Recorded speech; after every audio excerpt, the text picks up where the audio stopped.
Salut les amis, c'est Jojol. Je vous propose une vidéo pour vous expliquer toutes les choses à savoir sur l'iPhone XR, l'iPhone le moins cher de cette année 2018. Allez, c'est parti!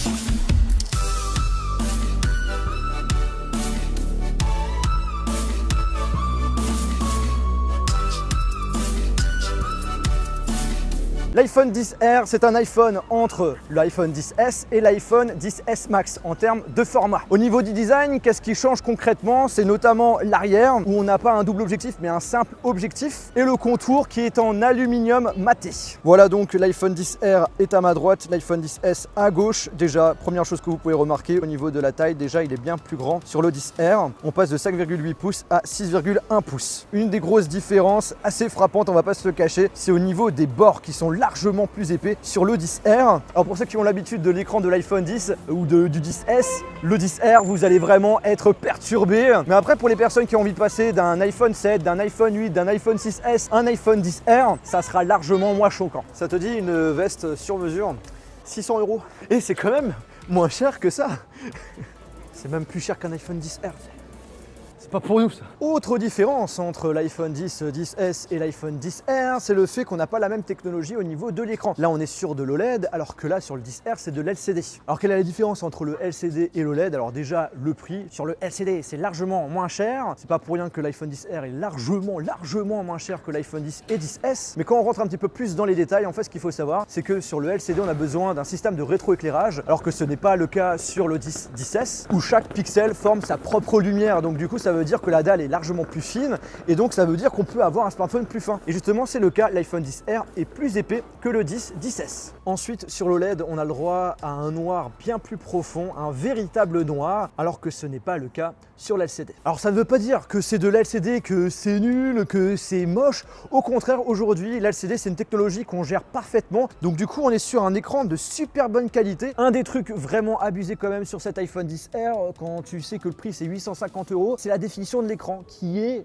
même pas du Full HD. À ce prix là c'est un petit peu chaud. On est sur de l'HD+, exactement du 1792 par 828 pixels. Après je vais faire un petit peu l'avocat du diable, mais en réalité sachant qu'il y a 326 pixels par pouce, c'est quand même très difficile de faire une différence entre les deux. Il faut vraiment approcher son œil très proche de l'écran. Là par exemple je vois vraiment la différence entre l'iPhone 10S. Après voilà, je connais pas des gens qui utilisent leur téléphone comme ça.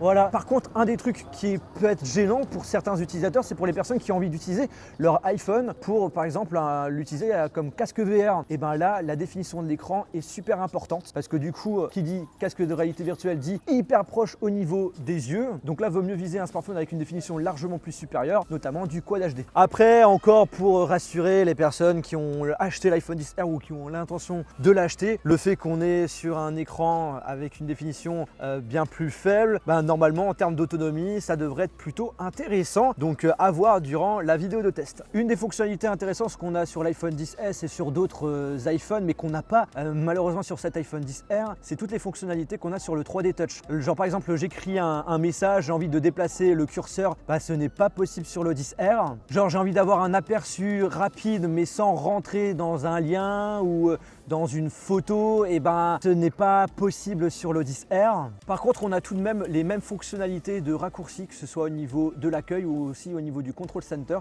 Il faut juste laisser appuyer un petit peu plus longtemps.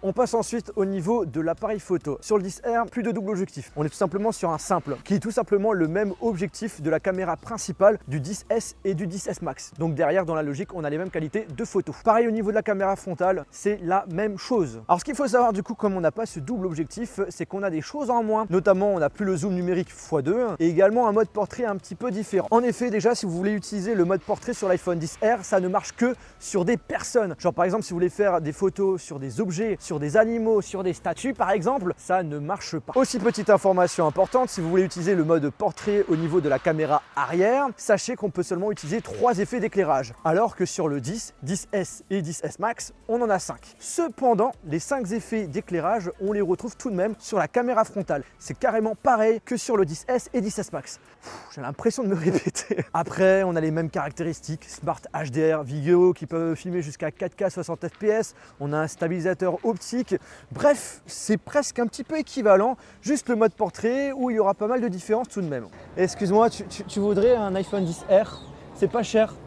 Au niveau des caractéristiques, pas mal de ressemblances entre le 10S et le 10R. Déjà le même processeur, donc ça c'est top. Ensuite on a le même Face ID, donc vous pouvez déverrouiller votre smartphone avec votre visage. On a le son stéréo, la recharge sans fil. On a aussi la fonction double SIM, donc du coup là c'est pareil, nano SIM physique et une eSIM. Deux petits changements tout de même à noter. Premièrement, la certification. On est sur de l'IP67 sur l'iPhone XR, alors que sur le 10S c'est du 68. En réalité derrière il n'y a pas de gros changements, et quand tu sais que de toute façon si tu as un problème, il n'est pas pris sous garantie, ça change pas grand chose. Et pour les personnes qui sont un petit peu plus geek, on va dire, au niveau de la RAM, c'est différent.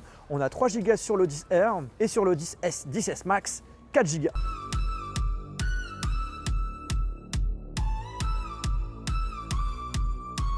Eh bien écoutez les amis, cette vidéo est terminée, j'espère vraiment que ça vous fait plaisir. Si c'est le cas, je vous invite à lâcher un gros pouce bleu. Bien sûr, vous vous en doutez, c'est pas une vidéo de test de l'iPhone XR, c'est notamment une vidéo pour savoir un petit peu en mode rapidos les nouveautés qu'on a sur cet iPhone. Il y aura bien sûr une vidéo de test complet qui arrivera prochainement, donc n'hésitez pas à vous abonner si c'est toujours pas fait. En tout cas, cet iPhone XR a l'air d'être plutôt prometteur, hâte de pouvoir bien le tester pour faire quelque chose de bien concret. Pour le prix, 850 €, c'est quand même 300 € moins cher qu'un iPhone XS, pas de souci, pas de souci. Ça peut peut-être être intéressant de craquer plutôt sur cet iPhone. On verra ça dans mon test. Sur ce, on se retrouve dans une prochaine vidéo. Salut!